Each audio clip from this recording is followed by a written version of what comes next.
Welcome to through D education channel. और आज शुरू करेंगे हम मध्यकालीन इतिहास। ठीक है, इससे पहले जो क्लास हो रही थी वो हो रही थी आधुनिक भारत के इतिहास की। मॉडर्न हिस्ट्री कंप्लीट हो चुकी है सारी। मॉडर्न हिस्ट्री का जो मतलब फैक्चुअल जी की थी और जो कंसेप्ट थे वे सारे हमने क्लियर कर लिए हैं। और आज शुरू करेंगे हम मध्यकाल। ठीक है, और मध्यकाल में सबसे पहले चैप्टर्स फर्स्ट शुरू करेंगे पूर्व मध्यकाल। ये रहा था 600 ईस्वी से 1200 ईस्वी तक। और 600 ईस्वी से 1200 ईस्वी तक क्या क्या हुआ था वो सारी घटनाएं, सब कुछ, कौन रहे हैं राजा, इस टाइम से क्या क्या हुआ है वो सारा हम आज यहाँ रिवीजन करेंगे। ठीक है, चलिए तो शुरू करते हैं। और सभी एग्ज़ाम्स के लिए मोस्ट इम्पोर्टेंट हैं ये नोट्स, और आने वाले जितने भी स्टेट के पीसीएस एग्ज़ाम आ रहे हैं उनके लिए तो मोस्ट इम्पोर्टेंट है। चलिए भाई, उत्तरी भारत राजपूत काल। राजपूत शब्द का प्रयोग 9वीं शताब्दी से पहले नहीं हुआ है। ठीक है, राजपूत शब्द संस्कृत के राजपुत्र शब्द का विकृत रूप है। सामंतवाद का उत्कर्ष इस काल की प्रमुख विशेषता थी, जिसने प्रशासनिक विकेंद्रीकरण को बढ़ावा दिया था। इस समय एक शक्तिशाली राजवंश के स्थान पर अनेक राजपूत राजवंशों ने शासन किया, इसलिए इसे राजपूत काल भी कहा जाता है। इस काल को इतिहासकारों ने राज्य के अंदर राज्यों का काल कहा है। कौन से काल को? 600 ईस्वी से 1200 ईस्वी तक का जो काल है। राजपूतों की उत्पत्ति का सिद्धांत क्या है? देशी उत्पत्ति का सिद्धांत का मत और विदेशी उत्पत्ति के सिद्धांत का मत। देशी उत्पत्ति के सिद्धांत का क्या मत है? ये कहते हैं कि अग्निकुंड का सिद्धांत है। यह सिद्धांत पृथ्वीराज रासो में चंद्रबरदाई ने दिया था। ठीक है, पृथ्वीराज रासो इनकी पुस्तक का नाम है, चंद्रबरदाई की, और इसमें इन्होंने अग्निकुंड का सिद्धांत दिया था। इस कुंड से 4 जातियों की उत्पत्ति हुई थी: प्रतिहार, चालुक्य, चौहान और परमार की। ठीक है, विदेशी उत्पत्ति का सिद्धांत मत देने वाले इतिहासकार कौन थे? कर्नल जेम्स टोड और विलियम क्रूक और वीए स्मिथ। भंडारकर ने राजपूतों को विदेशी जातियों की संतान माना है। ठीक है, तो ये विदेशी उत्पत्ति का सिद्धांत है और ये देशी उत्पत्ति का सिद्धांत है। मिश्रित, इन दोनों को मिला के जो मिश्रित उत्पत्ति का सिद्धांत बना वो है वीडी चट्टोपाध्याय ने दिया था। ये राजपूतों को सामाजिक आर्थिक प्रक्रिया की उपज कहा है। ठीक है, सबका ध्यान रखना है इनका। हर्षवर्धन के बाद राजपूत उत्तर भारत में एक मजबूत राजनीतिक शक्ति के रूप में उभरे और 7वीं सदी से 12वीं सदी तक लगभग 500 वर्षों तक भारतीय राजनीतिक परिदृश्य पर शासन किया था इन्होंने। त्रिपक्षीय संघर्ष हुआ था 750 से और 1000 ईस्वी तक चला था ये त्रिपक्षीय संघर्ष। हुणों के आक्रमण के कारण साम्राज्य के पतन के पश्चात गुप्तोत्तर काल में पाटलिपुत्र के स्थान पर कन्नौज को राजनीतिक सत्ता के केंद्र के रूप में उदय हुआ था। पाटलिपुत्र के स्थान पे किसका? कन्नौज का। ये राजनीतिक सत्ता का केंद्र बना, अतः कन्नौज को सम्राटों की क्रीड़ा स्थली भी कहा जाता है। और कन्नौज का त्रिपक्षीय संघर्ष किस किस के बीच था? तो ये थे गुज्जर प्रतिहार, राष्ट्रकूट थे और पाल थे। ठीक है, इन तीनों के बीच था कन्नौज को लेके त्रिपक्षीय संघर्ष। 750 से 1000 ईस्वी का काल 3 महत्वपूर्ण साम्राज्यों के उत्कर्ष का काल था। गुज्जर प्रतिहार पश्चिमी भारत में थे, ये पाल पूर्वी भारत में थे, और राष्ट्रकूट जो थे ये दक्कन में थे। ठीक है, यहाँ दिखाई दे रहा हो, पता भी चल रहा होगा पाल कहाँ है, ये पूर्वी भारत के अंदर है, और गुज्जर प्रतिहार ये पश्चिमी भारत के अंदर है, और राष्ट्रकूट जो है ये दक्कन के अंदर है। ठीक है, इन्हीं 3 साम्राज्यों के बीच के संघर्ष को मूल रूप से गंगा घाटी में स्थित कन्नौज क्षेत्र पर नियंत्रण के लिए सामान्यतः त्रिपक्षीय संघर्ष का नाम दिया गया। ठीक है, इन तीनों के बीच कौन थे? पाल, राष्ट्रकूट और गुज्जर प्रतिहार। त्रिपक्षीय संघर्ष की शुरुआत प्रतिहार शासक वत्सराज ने की थी। इस संघर्ष के प्रथम चरण में प्रतिहार शासक वत्सराज, पाल शासक धर्मपाल और राष्ट्रकूट शासक ध्रुव में संघर्ष हुआ था। और विजयी कौन हुआ था इसमें? ध्रुव विजयी हुआ था, जो राष्ट्रकूट का शासक था। आगे युद्ध प्रतिहारों और राष्ट्रकूटों के बीच हुआ, जिसमें कन्नौज पर पूर्ण रूप से प्रतिहारों ने अधिकार कर लिया था। कन्नौज रणनीतिक और वाणिज्यिक रूप से महत्वपूर्ण था। यह गंगा के व्यापार मार्ग में स्थित होने के साथ साथ सिल्क मार्ग को भी जोड़ता था कन्नौज। ठीक है, पूर्व में कन्नौज हर्षवर्धन के साम्राज्य की राजधानी भी था। 8वीं शताब्दी में कन्नौज पर अधिकार करने के लिए 3 बड़ी शक्तियां थीं: पाल, गुज्जर और प्रतिहार। राष्ट्रकूट के बीच, ठीक है, पाल, गुज्जर, प्रतिहार और राष्ट्रकूट के बीच संघर्ष आरंभ हो गया था, और इस समय कन्नौज पर शक्तिहीन आयुध शासकों का शासन था, जिस टाइम पे इन तीनों में संघर्ष हुआ था इसको लेने के लिए। गुर्जर प्रतिहार साम्राज्य पश्चिमी भारत में था। ये 730 ईस्वी से और 1036 ईस्वी तक रहा था ये गुर्जर प्रतिहार साम्राज्य पश्चिमी भारत में। इन्हें गुर्जर प्रतिहार के नाम से जाना जाता था और ये मूलतः पशुपालक और योद्धा थे। ये भी ध्यान रखना है, ठीक है। कौन थे, कैसे थे? पशुपालक थे और योद्धा थे। पुलकेशिन द्वितीय के ऐहोल अभिलेख एवं बाण के हर्षचरित में गुर्जर जाति का उल्लेख मिलता है, ठीक है। ऐहोल अभिलेख किससे रिलेटेड है? पुलकेशिन द्वितीय से। और हर्षचरित किसने लिखी है? बाण ने। और इन दोनों में पता चलता है गुर्जर जाति के बारे में। इस साम्राज्य की स्थापना हरिश्चंद्र द्वारा दक्षिण पश्चिम राजस्थान के जोधपुर और उसके आसपास के क्षेत्र में की गई थी। संस्कृत के प्रसिद्ध कवि और नाटककार राजशेखर को महेंद्रपाल प्रथम मिहिर भोज का पुत्र था ये, तो इनका संरक्षण प्राप्त था, ठीक है। राजशेखर को महेंद्रपाल प्रथम का संरक्षण प्राप्त था। राजशेखर ने कपूर मंजरी, काव्य मीमांसा और विदशाल भंजिका, भुवन कोश, हरविलास और बाल रामायण जैसे प्रसिद्ध ग्रंथों की रचना की थी, ठीक है। इनकी सारी बुक का ध्यान रखना, इंपॉर्टेंट है सारी बुक। प्रमुख शासक हैं अब गुर्जर प्रतिहार वंश के प्रमुख शासक कौन कौन रहे हैं? नागभट्ट प्रथम रहे हैं 730 से 756 ईस्वी तक। नागभट्ट प्रथम प्रतिहारों की भीनमाल, जालोर और उज्जैन शाखा का संस्थापक था ये, और अपनी राजधानी मंडोर से मेड़ता स्थानांतरित की थी इसने। नागभट्ट प्रथम ने अरबों को पराजित किया था। नागभट्ट को ग्वालियर प्रशस्ति में मलेच्छों अरबों का नाशक बताया जाता है, ठीक है। ये पॉइंट ध्यान रखना है कि मलेच्छों का नाशक किसको बताया गया है, तो ये है नागभट्ट प्रथम। इनको राष्ट्रकूट राजा ध्रुव ने पराजित कर दिया था। अब आए वत्सराज 783 से 805 ईस्वी तक शासक रहे ये। इसने पश्चिमी उत्तर प्रदेश के कन्नौज को अपनी राजधानी बनाया था, और इसकी विस्तारवादी नीति के कारण इसका पाल शासक धर्मपाल और राष्ट्रकूट शासक ध्रुव के साथ सामना हुआ, और इस प्रकार त्रिपक्षीय संघर्ष की शुरुआत हुई, ठीक है, वत्सराज की विस्तारवादी नीति के कारण। वत्सराज ने कन्नौज पर नियंत्रण स्थापित करने के क्रम में पाल शासक धर्मपाल को पराजित कर दिया था, किंतु राष्ट्रकूट शासक ध्रुव से ये हार गया था। अब आया नागभट्ट द्वितीय, ये 805 से 833 ईस्वी तक रहे। इसने कन्नौज और सिंधु गंगा के मैदान पर अधिकार करने के साथ साथ पाल शासकों से बिहार को जीत लिया था और कन्नौज को राजधानी बनाया था। ग्वालियर प्रशस्ति के अनुसार नागभट्ट द्वितीय ने तुरुष्कों मुसलमानों को पराजित कर दिया था, और इसे बुचकुला अभिलेख में परमभट्टारक, महाराजाधिराज और परमेश्वर कहा गया है, ठीक। किसको? नागभट्ट द्वितीय को। नागभट्ट द्वितीय ने 833 ईस्वी में गंगा में समाधि ले ली थी। इनके बाद आए मिहिर भोज प्रथम, 836 से 885 ईस्वी तक शासक रहे हैं ये, और प्रतिहार साम्राज्य का वास्तविक संस्थापक था ये मिहिर भोज प्रथम, और इस राजवंश का महानतम शासक भोज था।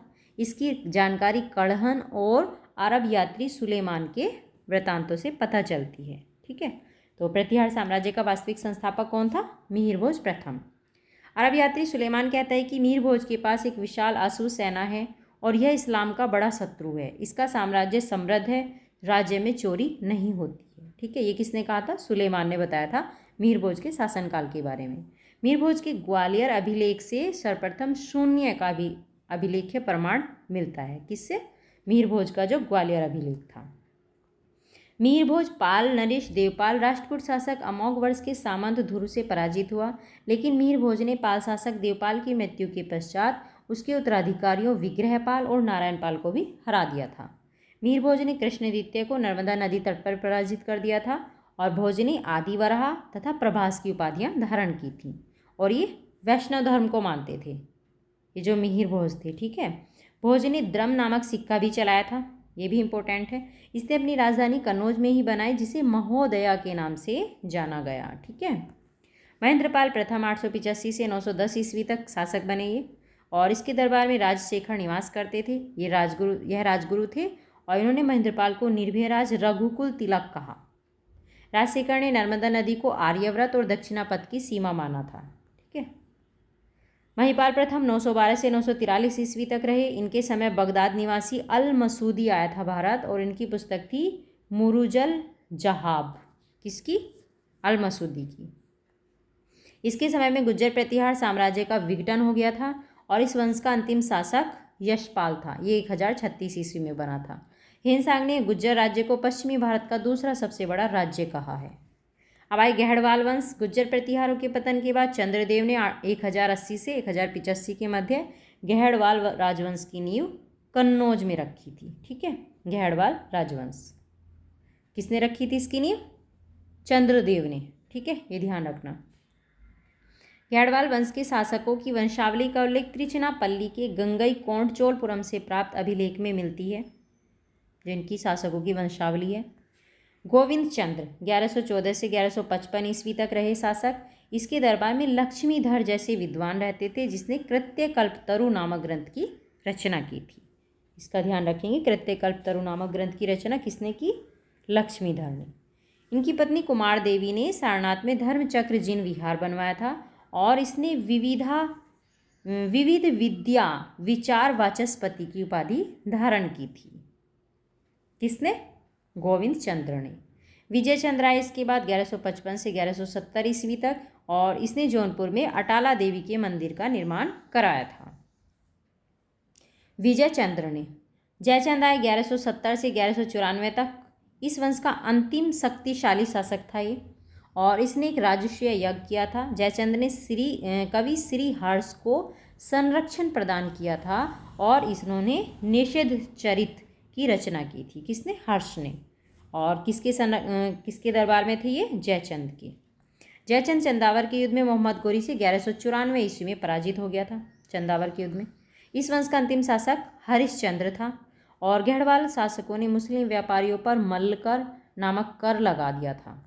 इन शासकों की प्रशासनिक इकाई पत्ताल व पाठक थी, और फुटकर व्यापारियों पर प्रवणी कर लगाया जाता था गढ़वाल वंश में। अब आया दिल्ली का चौहान वंश।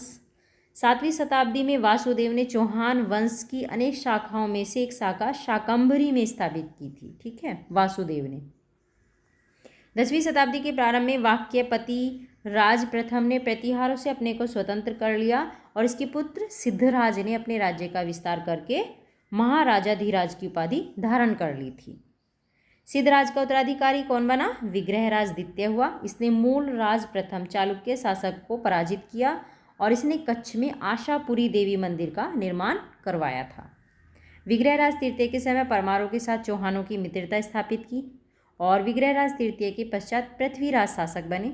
पृथ्वीराज प्रथम के पुत्र अजयराज ने 1113 ईस्वी में अजमेर नगर की स्थापना की थी। ठीक है, पृथ्वीराज का पुत्र था अजयराज। अजयराज के काल को चौहानों के साम्राज्य निर्माण का काल कहा जाता है। इसने एक विशाल टकसाल गृह की स्थापना की थी, और अजयराज के बाद आए अर्णोराज, ये शासक बने। इसने पुष्कर में वराह मंदिर और अजमेर में आसन नगर झील का निर्माण कराया था। किसने? अर्णोराज ने। ठीक है, ध्यान रखेंगे, वराह मंदिर और आसन नगर झील का निर्माण किसने कराया था? अजयराज का पुत्र था पौत्र, फिर विग्रहराज चतुर्थ आया, या बीसल देव भी कहा गया इसको। 1153 से 1163 ईस्वी तक चौहान वंश का एक महत्वपूर्ण और शक्तिशाली शासक था। विग्रहराज चतुर्थ एक कवि भी था, और इसने संस्कृत में हरकेल नाटक की रचना की थी। विग्रहराज चतुर्थ ने। इस नाटक के कुछ अंश 2.5 दिन का झोंपड़ा की दीवारों पर उत्कीर्ण है। इसके दरबार में कवि सोमदेव निवास करते थे विग्रहराज चतुर्थ के काल में। बीसलदेव ने तोमर वंश के तंवर को पराजित करके ढिल्ली का, मतलब दिल्ली पर अधिकार कर लिया। दिल्ली का नाम था ढिल्ली का उस टाइम। 1178 ईस्वी में सोमेश्वर का पुत्र पृथ्वीराज तृतीय शासक बना, और इसे राय पिथोरा भी कहा जाता है। किसको? पृथ्वीराज तृतीय को। इसने चंदेल शासक परमर्दी देव को 1182 में हरा दिया था, और इसमें परमर्दी देव के प्रसिद्ध सेनापति अल्लाउदल मारे गए थे।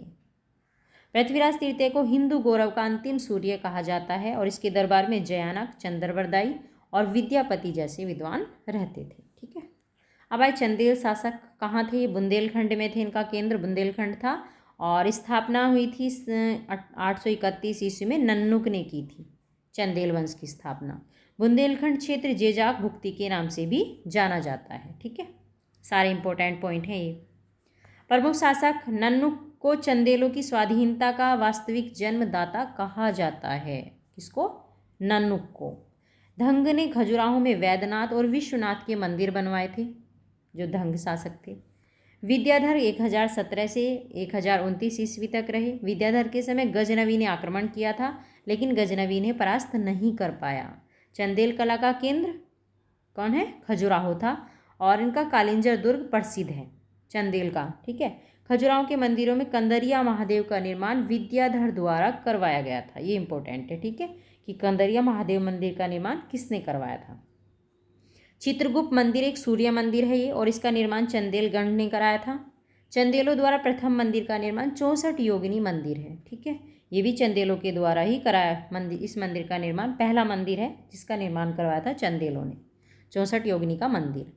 कीर्तिवर्मा 1060 से 1100 ईस्वी तक शासक रहे। इनके दरबार में श्री कृष्ण मिश्र राजकवि थे और इनका प्रसिद्ध नाटक है प्रबोध चंद्रोदय, ठीक है, श्री कृष्ण मिश्र का। और किसके दरबार में थे? कीर्तिवर्मा की। परमर्दिदेव परमल 1165 से 1203 ईस्वी, इस वंश का ये अंतिम शासक था और इसकी उपाधि थी दक्षिणीधिपति, ठीक है, ये इसकी उपाधि थी दशाणीधपति, ठीक है, दशाणीधिपति। सॉरी, कई बार वर्ड ना बस आता तो है लेकिन भूल नहीं पाता है। 1203 ईस्वी में कुतुबुद्दीन ऐबक ने कालिंजर पर आक्रमण करके चंदेलों के शासन को समाप्त कर दिया था, ठीक है, कुतुबुद्दीन ऐबक ने। चंदेल उच्चकोटि के निर्माता थे। इन्होंने बहुत से मंदिर, नागर शैली, झीलें और नगरों का निर्माण किया है। मंदिर बनवाए थे इन्होंने नागर शैली में। अब आए मालवा के परमार शक्ति का उदय 9वीं शताब्दी में प्रतिहारों के आधिपत्य को नष्ट करके मालवा में हुआ था, ठीक है। परमार शक्ति कहाँ थी? मालवा के अंदर। और इस वंश का पहला शासक कौन था? सियक श्री हर्ष था। परमारों की प्रारंभिक राजधानी उज्जैन थी और बाद में दूसरी राजधानी क्या थी? धार थी। अब इनके कौन से प्रमुख शासक रहे हैं? वाक्यपति मुंज 972 से 994 ईस्वी तक शासक रहे। इसके समय ही परमारों की शक्ति का उत्कर्ष हुआ था और इसने धार में मुंज सागर झील का निर्माण करवाया था, वाक्यपति मुंज ने। इनके दरबार में पद्मगुप्त, धनंजय, हलायुद्ध जैसे प्रसिद्ध विद्वानों को संरक्षण प्राप्त था। फिर आए राजा भोज 1000 ईस्वी से 1055 ईस्वी तक शासक रहे हैं। ये इस वंश के सबसे लोक प्रसिद्ध राजा थे और भोज को अपनी विद्वता के कारण कविराज कहा जाता था। भोज ने अनेक ग्रंथों की रचना की थी। चिकित्सा शास्त्र पर इन्होंने आयुर्वेद सर्वस्य, स्थापत्य शास्त्र पर और स्थापत्य शास्त्र पर इन्होंने सम्रांगण सूत्रधार, सरस्वती कंठाभरण, योग सूत्रवृत्ति, विद्या विनोद, ये सारे इनके प्रसिद्ध ग्रंथ हैं। इन्होंने धारा नगरी में एक महाविद्यालय की स्थापना करके उसमें वाग्देवी की प्रतिमा की प्राण प्रतिष्ठा की थी। 1305 में अलाउद्दीन खिलजी ने मालवा को दिल्ली सल्तनत में मिला लिया था। अलाउद्दीन खिलजी ने गजनवी के आक्रमण के बाद प्रतिहारों का शासन समाप्त हो गया था और उनके क्षेत्रों को गुजरात के चालुक्य और सोलंकी और मालवा के परमार शासकों द्वारा अधिग्रहित कर लिया गया था। अब आए बंगाल के पाल शासक। ये 750 ईस्वी से 1150 ईस्वी तक रहे थे। पाल साम्राज्य की स्थापना 750 ईस्वी में हुई थी और ये किसने की थी? गोपाल ने। राजधानी क्या थी इसकी? मुदगिरी या मुंगेर, ठीक है, ये पाल साम्राज्य की राजधानी थी, बिहार में है मुदगिरी। पाल साम्राज्य बंगाल और बिहार में फैला हुआ था और इसके अंतर्गत पाटलिपुत्र, विक्रमशिला, मुंगेर, ताम्रलिप्ति जैसे प्रसिद्ध नगर आते हैं। पाल बौद्ध धर्म के महायान और तांत्रिक संप्रदाय के अनुयायी थे, ठीक है, ध्यान रखेंगे। पाल बौद्ध धर्म के महायान और तांत्रिक संप्रदाय के अनुयायी थे। पाल शासकों के तिब्बत के साथ घनिष्ठ सांस्कृतिक संबंध थे। प्रख्यात बौद्ध विद्वानों शांत, रक्षित और दीपांकर को तिब्बत में आमंत्रित किया गया था और उन्होंने वहां धर्म का एक नया रूप प्रस्तुत किया था। इनके दक्षिण पूर्व एशिया के साथ घनिष्ठ व्यापारिक और सांस्कृतिक संबंध थे। मलय, जावा, सुमात्रा पर शासन करने वाले शैलेंद्र राजवंश ने कई राजदूतों को पाल दरबार में भेजा था और पाल युग को बंगाल के इतिहास का स्वर्ण युग कहा जाता है। पाल सेना अपनी विशाल सेना हाथी के लिए प्रसिद्ध थी और अरब व्यापारी सुलेमान ने पाल साम्राज्य का दौरा किया था, ठीक है। सुलेमान किसके साम्राज्य में आया था? पाल साम्राज्य में। पाल साम्राज्य का अंत सैन्य शासक विजय सैन के द्वारा किया गया था। अब प्रमुख शासक कौन है पाल वंश के? गोपाल रहे हैं 750 से 770 ईस्वी तक। धर्मपाल के खलीमपुर ताम्रलेख के अनुसार इसने मगध के उत्तर गुप्त शासकों और खड़ग वंश के शासकों को हराया था और पाल वंश की शुरुआत की थी धर्मपाल ने, गोपाल ने, ठीक है, गोपाल की बात हो रही है। गोपाल ने बिहार में ओदंतपुरी बौद्ध मठ निर्माण करवाया था जो नालंदा विश्वविद्यालय के बाद दूसरा सबसे बड़ा मठ था, ठीक है, ओदंतपुरी बौद्ध मठ। अब आया धर्मपाल 770 से 810 ईस्वी तक शासक रहा ये। धर्मपाल को प्रतिहार शासक वत्सराज और राष्ट्रकूट शासक ध्रुव प्रथम ने पराजित कर दिया था और धर्मपाल एक बौद्ध था और उसके लेखों में उसे परम सौगात कहा गया है। किसको? धर्मपाल को। गुजराती कवि सोढल ने धर्मपाल को उत्तरापद स्वामी कहा है। ठीक है। इसने बिहार के भागलपुर के समीप विक्रमशिला विश्वविद्यालय की स्थापना की थी, बहुत इंपॉर्टेंट है, और सोमपुर महाविहार का निर्माण करवाया था बांग्लादेश में। ठीक है। धर्मपाल ने विक्रमशील, परमेश्वर, निर्वाण, नारायण, राजत्रयाधिपति की उपाधियां धारण की थी और इसने नालंदा विश्वविद्यालय का जीर्णोद्धार करवाया था। इनके दरबार में हरिभद्र नामक बौद्ध विद्वान रहते थे और हरिभद्र ने अष्टसहस्त्रिका प्रज्ञा पारमिता नामक बौद्ध ग्रंथ की रचना की थी। किसने? हरिभद्र ने।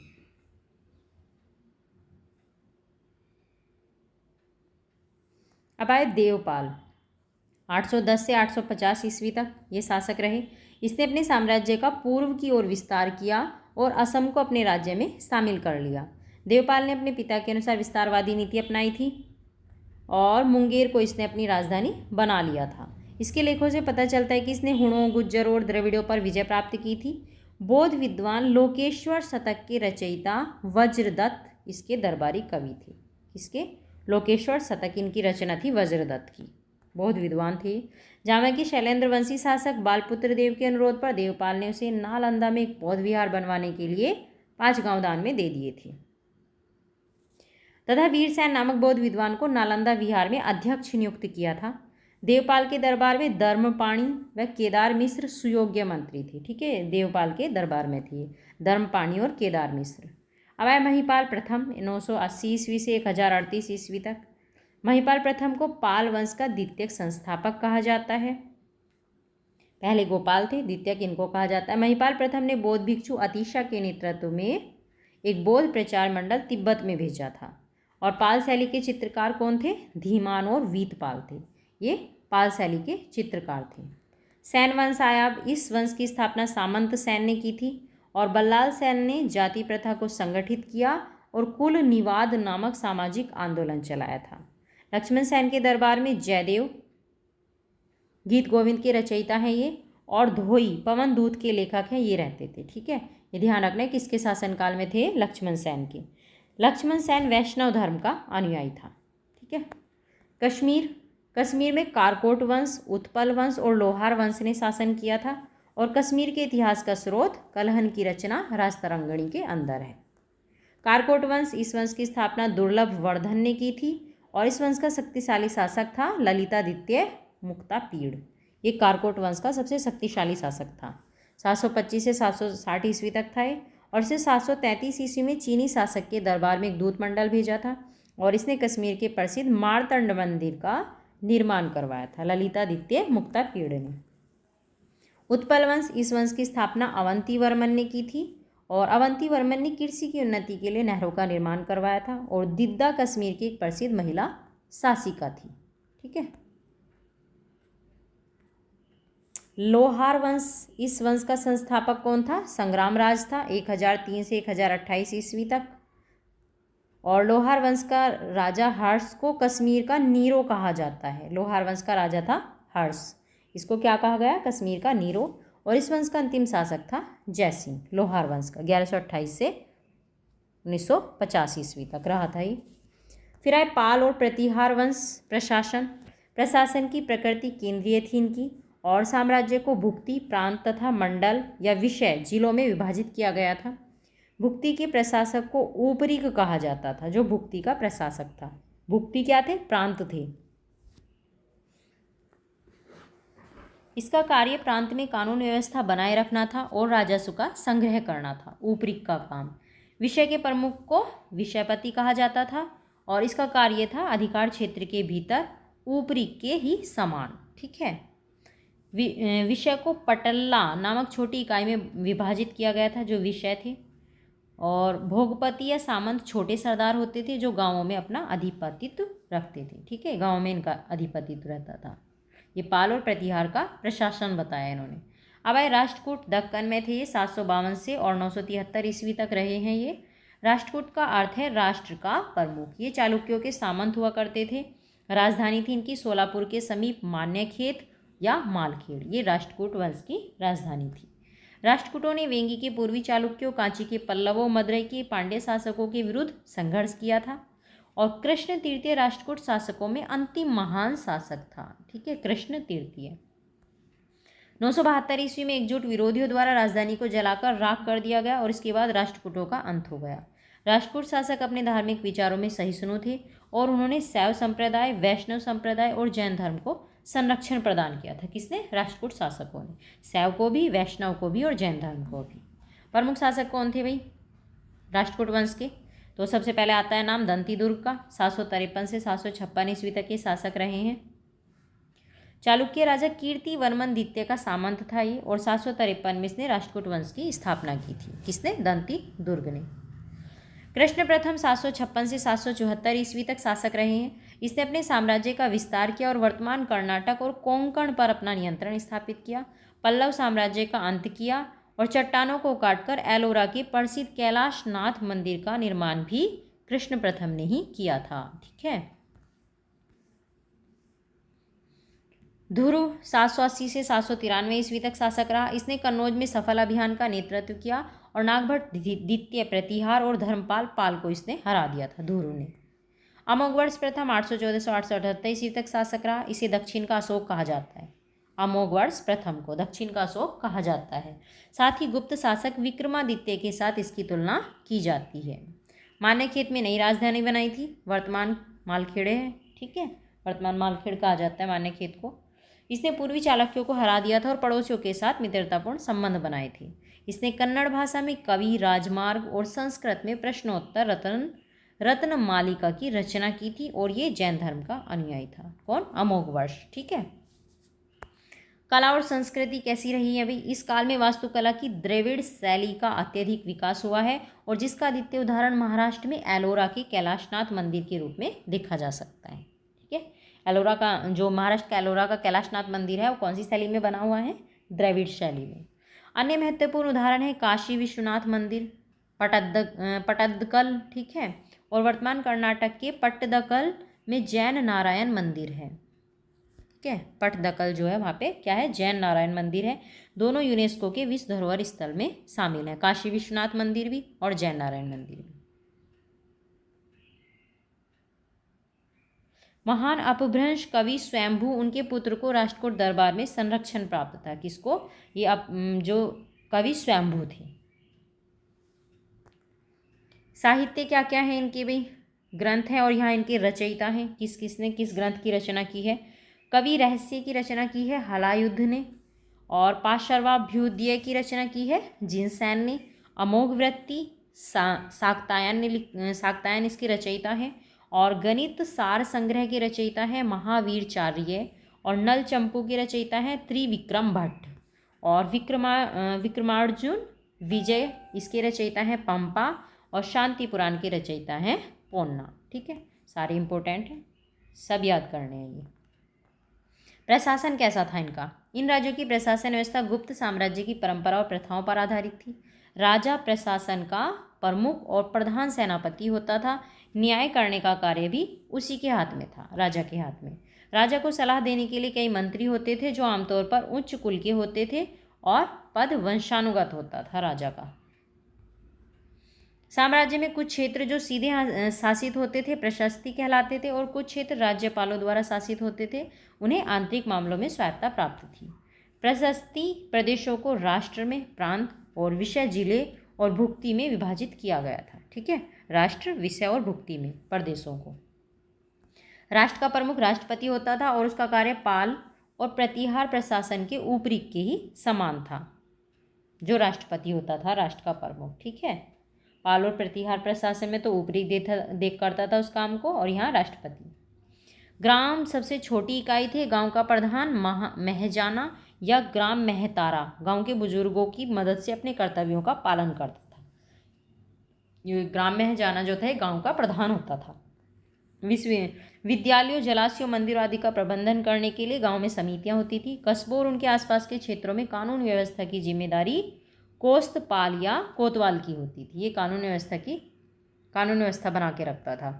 नादगवुंड या देश ग्राम कूट वंशानुगत राजस्व के अधिकारी थे। कौन थे? राजस्व अधिकारी थे। नादगवुंड और देश ग्रामकूट। अब आए दक्षिण भारत। चालुक्य थे दक्षिण भारत के अंदर। चालुक्यों की 3 प्रमुख शाखाएं हैं। एक तो बादामी वातापी के चालुक्य थे, 550 से 750 ईस्वी तक रहा है इनका शासनकाल, और इनका राष्ट्रकूटों के उदय होने से पतन हुआ। राष्ट्रकूट का उदय हुआ और इनका पतन हो गया था। कल्याणी के चालुक्य थे, 950 से 1110 ईस्वी तक इनका शासन रहा है, और इनका राष्ट्रकूटों के पतन के पश्चात उदय हुआ। जब राष्ट्रकूट का पतन हुआ तो कल्याणी के चालुक्यों का उदय हुआ। बेंगी के चालुक्य, पूर्वी चालुक्य, ये 600 से 1200 ईस्वी तक थे। ठीक है, ये चालुक्यों की 3 शाखाएं हैं। अब आए बादामी या वातापी के चालुक्य। इन्होंने 6वीं शताब्दी के मध्य से 8वीं शताब्दी के मध्य तक दक्षिणा पथ पर शासन किया, और इस शाखा को पूर्वकालीन पश्चिमी चालुक्य भी कहा जाता है। इस वंश का संस्थापक पुलकेशिन प्रथम ने कई अश्वमेध यज्ञ किए थे। संस्थापक का नाम जरूर ध्यान रखेंगे। इस वंश के महत्वपूर्ण शासक थे कीर्तिवर्मन प्रथम, और कब से 566 से 597 तक रहे थे। और कीर्तिवर्मन प्रथम को वातापी का प्रथम निर्माता कहा जाता है, और इसने सत्याश्रय, पृथ्वी वल्लभ जैसी उपाधियां धारण की थी। ठीक है, चालुक्य वंश के शासकों में सर्वाधिक योग्य और शक्तिशाली शासक था पुलकेशिन द्वितीय। ये चालुक्य वंश का सर्वाधिक योग्य और शक्तिशाली शासक था। इसके ऐहोल अभिलेख रवि कीर्ति द्वारा लिखा गया था। ऐहोल अभिलेख से चालुक्यों के बारे में जानकारी मिलती है, और इस अभिलेख की भाषा कैसी है? संस्कृत, और लिपि दक्षिणी ब्राह्मी है। भाषा संस्कृत है और लिपि दक्षिणी ब्राह्मी है। और ऐहोल अभिलेख को किसने लिखा है? रवि कीर्ति द्वारा लिखा गया है। ठीक है, पुलकेशिन द्वितीय ने अश्वमेध और वाजपेयी यज्ञ किया, और परमेश्वर एवं सत्याश्रय की उपाधि धारण की थी। किसने? पुलकेशिन द्वितीय ने। पुलकेशिन द्वितीय ने कदम्बों की राजधानी बनवासी पर आक्रमण करके उसको ध्वस्त कर दिया था। पुलकेशिन द्वितीय की पल्लव शासक नरसिंह वर्मन प्रथम ने वातापी पर आक्रमण करके हत्या कर दी थी। पुलकेशिन द्वितीय की किसने? नरसिंह वर्मन प्रथम ने। पल्लव शासक था ये, और नरसिंह वर्मन प्रथम ने वातापी कोंड की उपाधि धारण की थी। ठीक है, सीधा क्वेश्चन पूछ लेंगे, वातापी कोंड की उपाधि किसको दी गई थी? तो ये मिली थी, किसने धारण की थी? नरसिंह वर्मन प्रथम ने। पुलकेशिन द्वितीय की मृत्यु के पश्चात विक्रमादित्य प्रथम शासक बना था।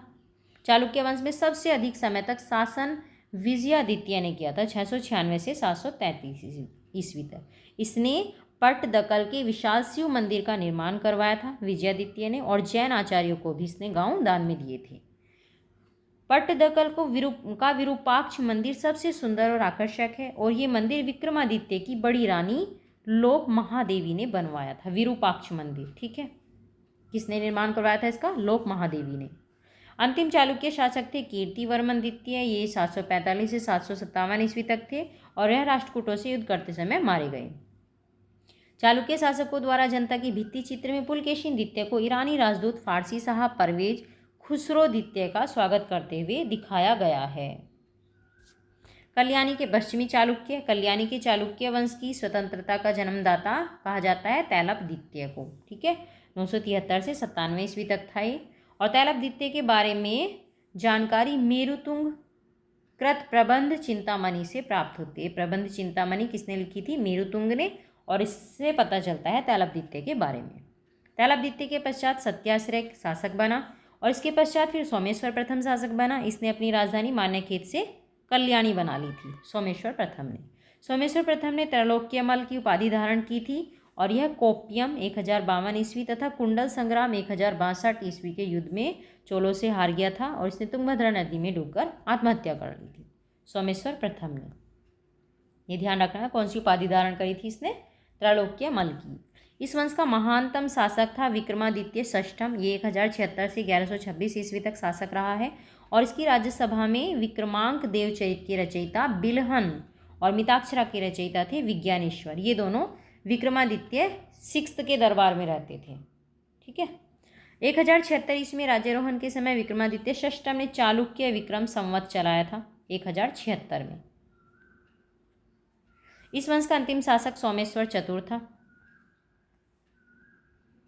फिर आए चालुक्य के शासनकाल में गांव के अधिकारी को गामुंड कहा जाता था, जो चालुक्य का शासनकाल था उसमें। ऐहोल को टाउन ऑफ टेम्पल्स कहा जाता है, और चालुक्यों का राजकीय चिन्ह था वराहा। ये इनका राजकीय चिन्ह था चालुक्यों का। ठीक है, अब आए वेंगी के चालुक्य। पुलकेशिन द्वितीय के समय पल्लव चालुक्य संघर्ष 630 ईस्वी तब शुरू हुआ जब पुलकेशिन ने महेंद्र वर्मन प्रथम के समय पल्लवों के उत्तरी प्रदेश पर आक्रमण करके उसको अपने अधिकार में ले लिया तथा अपने अनुज विष्णुवर्धन को सौंप दिया और यह शाखा वेंगी की चालुक्य कहलाई। ठीक है। वेंगी आंध्र प्रदेश के कृष्णा गोदावरी नदी के बीच स्थित है और इसका संस्थापक कौन था? विष्णुवर्धन था। ठीक है। वेंगी कहाँ है? आंध्र प्रदेश में है, आंध्र प्रदेश में स्थित है और इस संस्थापक कौन था इसका? विष्णुवर्धन। राजराज द्वितीय का पुत्र राजेंद्र द्वितीय कुलोत्तुंग प्रथम के नाम से चोल साम्राज्य में विलय हो गया था इसका, राजेंद्र द्वितीय।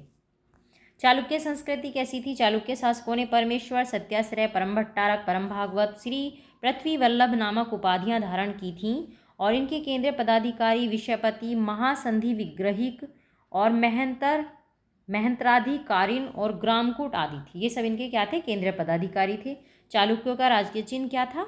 मयूर ध्वज था। चालुक्यों का राजकीय चिन्ह था ये। चालुक्य मंदिर के उत्कृष्ट उदाहरण बादामी, ऐहोल और पटदकल से प्राप्त होते हैं। बादामी में 4 गुफा मंदिर स्थापित है जिसमें प्रथम शैव, दूसरा और तीसरा वैष्णव और चौथा जैन धर्म से संबंधित है। पटदकल के 10 मंदिरों में 4 मंदिरों को नागर शैली में बनाया गया है और इनमें से पापनाथ का मंदिर प्रसिद्ध है। ये कहाँ है? पटदकल में। वातापी के चालुक्यों का राज्याभिषेक पटदकल में होता था और चालुक्य शासनकाल में महिलाओं को उच्च पदों पर नियुक्त किया जाता था। जैसे दंडी महादेवी चालुक्य वंश की स्त्री शासिका थी जबकि अक्का देवी प्रांतों की गवर्नर थी। चालुक्यों का कुल देवता श्री विष्णु और उनका प्रतीक चिन्ह था वराह। ठीक है। ये चालुक्य के कुल देवता थे श्री विष्णु। अब आया चोल साम्राज्य 850 से 1279 ईस्वी तक रहा। 10वीं शताब्दी के मध्य में चोलों का राजनीतिक उत्कर्ष प्रारंभ हुआ, परंतु इनका प्रारंभिक इतिहास संगम युग से प्रारंभ होता है। चोल साम्राज्य पेन्नार और कावेरी नदियों के बीच पूर्वी समुद्री तट पर स्थित है। कौन सा साम्राज्य? चोल। 9वीं सदी में विजयालय के नेतृत्व में चोलों का पुनरुत्थान हुआ। चोल संस्थापक कौन था? विजयालय था। ये चोल वंश का संस्थापक था और जो पहले पल्लवों का एक सामंत था। विजयालय ने तंजौर को राजधानी बनाया और तंजौर में दुर्गा देवी मंदिर बनवाया था। किसने? विजयालय ने। विजयालय का नाम ध्यान रखेंगे। चोलों के सबसे महान शासक कौन थे? राजराज प्रथम थे और उनका पुत्र था राजेंद्र प्रथम। ये चोल वंश के सबसे महान शासक रहे हैं। अग्रहट्टा फारसी पहिया के उपयोग ने जलाशयों, नहरों, कुओं और जल स्रोतों के माध्यम से पहले से ही स्थापित सुचारू सिंचाई व्यवस्था को और सुविधाजनक बना दिया था अग्रहट्टा ने। अग्रहट्टा ध्यान रखें क्या था ये? फारसी पहिया।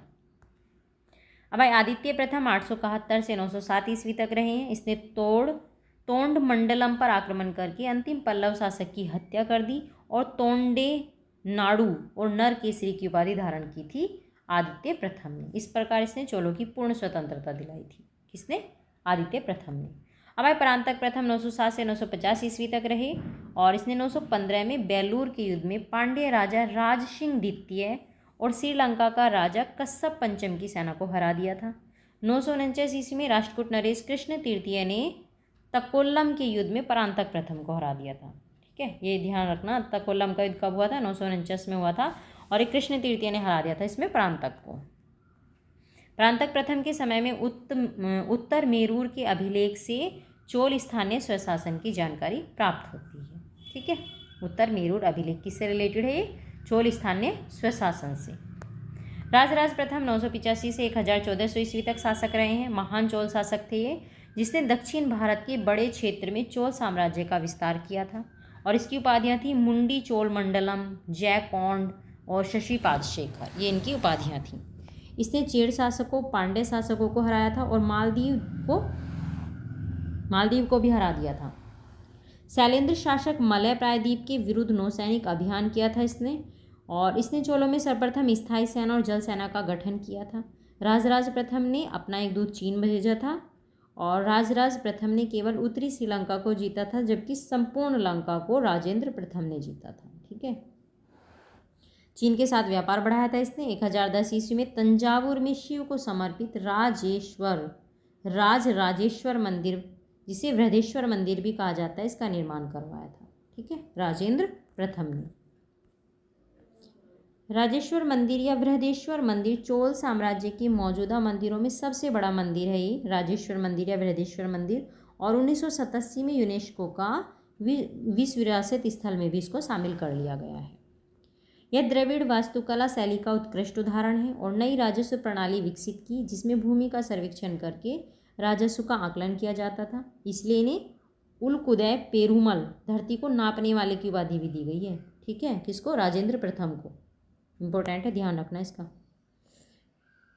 अब किनको दी गई है उपाधि, किसके बारे में? राजराज प्रथम, सॉरी राजराज प्रथम की बात हो रही है ये। ठीक है, ये कौन है? राजराज प्रथम। राजेंद्र प्रथम 1014 ईस्वी से 1044 ईस्वी तक। राजराज प्रथम का पुत्र जिसने श्रीलंका पर विजय प्राप्त की थी, स्मिथ ने राजेंद्र प्रथम को दक्षिण का नेपोलियन कहा है और इसने चोल नौसेना को अत्यधिक मजबूत किया और बंगाल की खाड़ी को चोल झील में परिवर्तित कर दिया था। इसने बंगाल की खाड़ी को क्या बना दिया? चोल झील। और इसने गंगे कोंड चोल की उपाधि धारण की और गंगई कोंड चोलपुरम नामक नगर की भी स्थापना करी थी राजराज प्रथम ने। ठीक है, ऊपर जो भी पॉइंट बताए हैं वे किसके बारे में थे? राजराज प्रथम के बारे में थे। और ये जितने भी पॉइंट बता रहे हैं, जैसे दक्षिण का नेपोलियन हुआ और गंगई कोंड चोलपुरम नामक नगर की स्थापना की, ये सब किसने की थी? राजेंद्र प्रथम ने। ठीक है, ये राजराज प्रथम के पुत्र थे राजेंद्र प्रथम। वह एक महान विद्वान भी था, इसलिए उसे पंडित चोल भी कहा जाता था। इसने स्थानीय स्वशासन की शुरुआत की थी और श्री विजय साम्राज्य पर चोल आक्रमण के दो उद्देश्य थे। क्या क्या? एक तो व्यापारिक उद्देश्य था और राजेंद्र अपने पिता राजराज द्वारा स्थापित औपनिवेशिक साम्राज्य का विस्तार करना चाहते थे। इनके दो उद्देश्य थे। राजेंद्र प्रथम के तिरुवलगाड़ एवं करंदाई अभिलेखों में उसकी उपलब्धियों की सबसे विश्वसनीय जानकारी प्राप्त होती है। ये अभिलेख किससे रिलेटेड है? ये ध्यान रखना, राजेंद्र प्रथम से। अब आए राजाधिराज प्रथम, ये 1044 से 1052 ईस्वी तक रहे थे। कोप्पम के युद्ध में मारे गए थे। राज ने अपनी विजयों के उपलक्ष्य में अश्वमेध यज्ञ किए। इन्होंने चेर पांड्य तथा लंका के संग को तोड़ने में सफलता प्राप्त की थी। राजेंद्र द्वितीय 1052 से 64 ईस्वी तक रहे। चालुक्यों को पराजित कर युद्ध भूमि में ही इन्होंने अपना राज्याभिषेक करवाया और इन्हें प्रकेश्वर की उपाधि मिली थी। किसको? राजेंद्र द्वितीय को। 1062 ईस्वी में चोल सेनाओं द्वारा कुड़ल संगमम के युद्ध में चालुक्यों को हरा दिया गया था। कुलोतुंग प्रथम आया 1070 से 1120 ईस्वी तक। वेंगी का चालुक्य वंशी राजेंद्र द्वितीय ही कुलोतुंग प्रथम के नाम से चोल साम्राज्य का शासक बना था। कौन? राजेंद्र द्वितीय। यह सर्वाधिक समय तक शासन करने वाला चोल शासक था, राजेंद्र द्वितीय। ठीक है, राजेंद्र द्वितीय को ही क्या कहा गया? कुलोतुंग प्रथम। इसने भूमि का 2 बार सर्वेक्षण करवाया था। इसने व्यापार की प्रगति में बाधक चुंगियों तथा तट करों को समाप्त किया। इसकी वजह से इसने शुंडम और तविर्त चोल करों को हटाने वाले की उपाधि भी धारण की थी। इसको ये उपाधि मिली थी शुंडम तविर्त चोल की उपाधि। वैष्णव सुधारक रामानुज को कुलोतुंग प्रथम के कारण ही श्री रंगम को छोड़ना पड़ा था। उपाधि थी त्रिभुवन चक्रवर्तीन और सुंगम तविर्त चोल और कटाई कोंड चोलन। ठीक है, ये उपाधि मिली थी इसको कुलोतुंग प्रथम को। इसने 1077 से 72 ईस्वी में 72 व्यापारियों को एक व्यापारिक शिष्टमंडल चीन भेजा था और तमिल व्यापार के लिए चीन से अधिक सुविधाएं प्राप्त करने के लिए भेजा गया था इनको। इसके शासनकाल में मलय प्रायद्वीप के साथ चोलों के सुदृढ़ व्यापारिक और सांस्कृतिक संबंध बने रहे। अब आए विक्रम चोल। इसने त्याग समुद्र की उपाधि धारण की थी। इसने तरुवाड़तुरु में एक चिकित्सा विश्वविद्यालय भी स्थापित किया था। इसने चिदम्बरम में नटराज मंदिर का पुनरुद्धार कराया था और मंदिरों आदि को अपार दान दिया था। राजेंद्र तृतीय चोल वंश का अंतिम शासक था। बाद में पांड्य शासकों ने चोल साम्राज्य को विजित कर दिया था। अब आया चोल प्रशासन। चोल वंश के शासक अपने शासनकाल में ही उत्तराधिकारी घोषित कर देते थे और इनके शासन का स्वरूप कैसा था? राजतंत्रात्मक था। राजा को मंत्री परिषद द्वारा सहायता प्रदान की जाती थी और पेरुंदनम और शेरुंदनम ये इनके महत्वपूर्ण अधिकारी थे। किसके थे ये? चोल वंश के अधिकारी। ठीक है, साम्राज्य में निम्न प्रकार से विभाजन था। साम्राज्य कैसे बटा हुआ था इनका? पहले मंडल थे, प्रांत, और यहाँ राजकुमार प्रभारी होता था। फिर वलनाडु थे, यहाँ पे पेरीनत्तार होता था, नाडु जिला, यहाँ पे नत्तार होते थे जिले के अंदर, पहले मंडल थे, फिर वलनाडु थे, फिर नाडु थे और फिर थे स्वशासी ग्राम। 30 अनुभाग होते थे। सदस्यों का चयन लॉटरी की व्यवस्था से होता था। स्थानीय स्वशासन चोल साम्राज्य की महत्वपूर्ण विशेषता थी। उत्तर मेरूर अभिलेख से ग्राम प्रशासन की विस्तृत जानकारी प्राप्त होती है। उरनट्टम शहर का आवासीय भाग होता था। ये शहर का आवासीय भाग था उरनट्टम। उर क्या थी? उर सामान्यतः ग्राम सभा को कहा जाता था और ब्राह्मण ग्राम, जिसे अग्रहार कर मुक्त स्वायत्त ग्राम कहा जाता था। ठीक है। नगरम ये व्यापारिक समुदाय की प्रशासनिक सभा थी। नगरम। चोल अभिलेखों में 3 प्रकार की सभाओं का उल्लेख है। कौन कौन सी सभाएं थी? एक तो उर थी, एक महासभा या सभा थी और एक थी नगरम। उर में ग्राम सभा कार्यकारिणी समिति को आलुंगणम कहा जाता था। ठीक है। सभा और महासभा गांव के वरिष्ठ ब्राह्मणों की सभा को अग्रहार कहा जाता था। ये सभा जो थी गांव के वरिष्ठ ब्राह्मणों की सभा थी और इनको क्या बोलते थे? अग्रहार। नगरम केवल व्यापारी भाग लेते थे नगरम के अंदर। महासभा पेरू गुर्री कहा जाता था महासभा को, और इसके सदस्य को क्या कहते थे? पेरू मक्कल। ठीक है। महासभा को पेरू गुर्री और इसके सदस्य को पेरू मक्कल। चोल साम्राज्य के राजस्व का मुख्य स्रोत भू राजस्व था। इनका मुख्य स्रोत था ये, जो उपज का 1/6वां भाग होता था। शादी जैसे औपचारिक अवसरों पर भी शुल्क लगाया जाता था। राजस्व विभाग का प्रमुख अधिकारी था वरित पोत राख। ठीक है।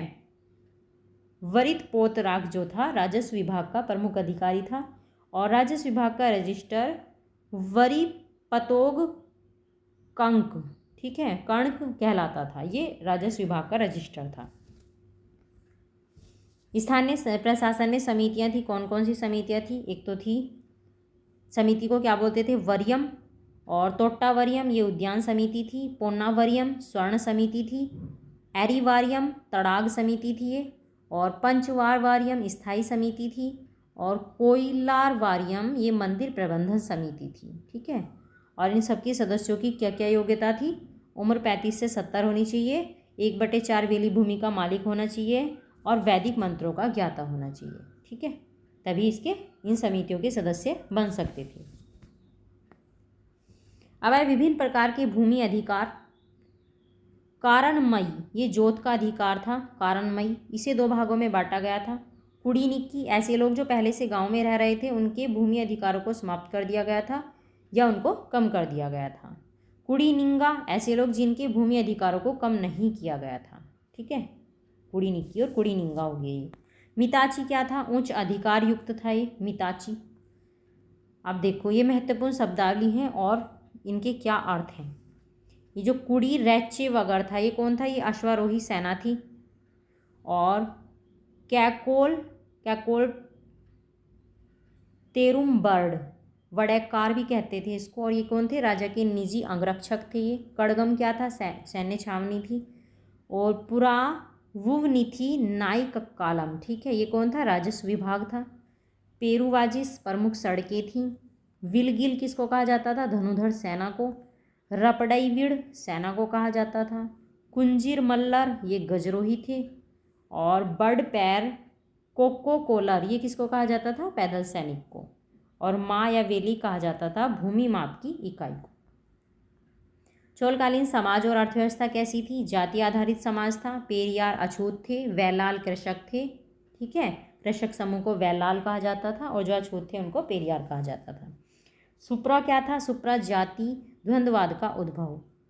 सुप्रा यह है इंडागाई बायां हाथ जाति समूह, मुख्य रूप से कारीगर और व्यापारिक समूह आता था इसके अंदर। और वलंगाई ये दायां हाथ समूह था, इसके अंदर कृषक समूह आते थे। कुछ अभिलेखों से पता चलता है कि महिलाएं भी गांवों की प्रमुख बन सकती थी। शासकों द्वारा ब्राह्मण और मंदिरों को बड़ी मात्रा में दान दिया जाता था। कृषि व्यवस्था में विस्तार सुगम सिंचाई के लिए अग्रहट्टा का उपयोग किया जाता था, फारसी पहिए का। विभिन्न शिल्प केंद्रों का उद्भव हुआ, जैसे कांचीपुरम बुनाई उद्योग का केंद्र, कुंद्रामुख सुपारी उत्पादन केंद्र, ये केंद्र का उस टाइम पे उद्भव हुआ। व्यापारिक जातियों का उद्भव हुआ। गढ़वार दक्षिण की ओर गए उत्तर व्यापारी थे ये। गोंड और गवुड़ा ये मूल रूप से कृषक थे। ठीक है। ये व्यापारिक जातियाँ उस टाइम पे इनका उद्भव हुआ। शैव और वैष्णव मत का प्रसार हुआ। चोलों का जावा, सुमात्रा, अरब और चीन के साथ व्यापारिक संबंध था और वीरपत्तन व्यापारियों की बस्तियां होती थीं। वीरपत्तन व्यापारिक श्रेणियां थी, विदेशों में व्यापार करने वाली श्रेणी और एक थी देश के अंदर व्यापार करने वाली श्रेणी। और जो विदेश में व्यापार करने वाली श्रेणी थी वे थी नानादेशी और तिशय्याहिर और वीरवंजुस। ठीक है। और जो देश में व्यापार करने वाली श्रेणी थी वे थी आइवोले और मणिग्रामम। एन्नाइरम, थिरुमुक्कुडल और थिरुभुवनाई से प्राप्त अभिलेखों से शिक्षा व्यवस्था और महाविद्यालयों की जानकारी पता चलती है। प्रमुख कर कौन कौन से थे? जो ये सेतैरे जो था ये सेतैरे ये व्यापार कर था। तट्टोली जो था ये सुनारों पे लगाया जाने वाला कर था। उप्पायम नमक कर था और मनईदुरई ये गृह कर था।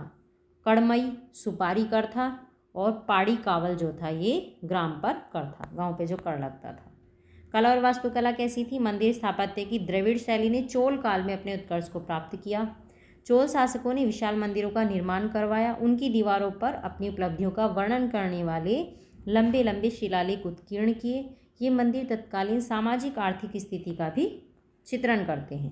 कांचीपुरम का कैलाशनाथ मंदिर 8वीं शताब्दी में बनाया गया था और ऐरावतेश्वर मंदिर, गंगईकोंडचोलपुरम के मंदिर और चिदम्बरम स्थित नागार्जुन मंदिर ये सब चोल शासकों के द्वारा बनवाए गए थे। तंजावुर में शिव को समर्पित बृहदेश्वर मंदिर का निर्माण राजराज चोल ने करवाया था तंजावुर में। और किसको समर्पित है? शिव को। चोल काल अपनी कांस्य की मूर्तियों के लिए भी बहुत प्रमुख है और इसका सबसे अच्छा उदाहरण है नटराज की मूर्ति। ये चोल शासक काल में बनवाई गई थी। चोल काल में भरतनाट्यम और कथकली जैसे शास्त्रीय नृत्यों का भी प्रचलन था। मंदिर कौन कौन से थे, कहाँ हैं और किसने बनवाए थे? ये चोलेश्वर मंदिर ये विजयालय ने बनवाया था और ये बनाया था नरत्तमल में। ठीक है।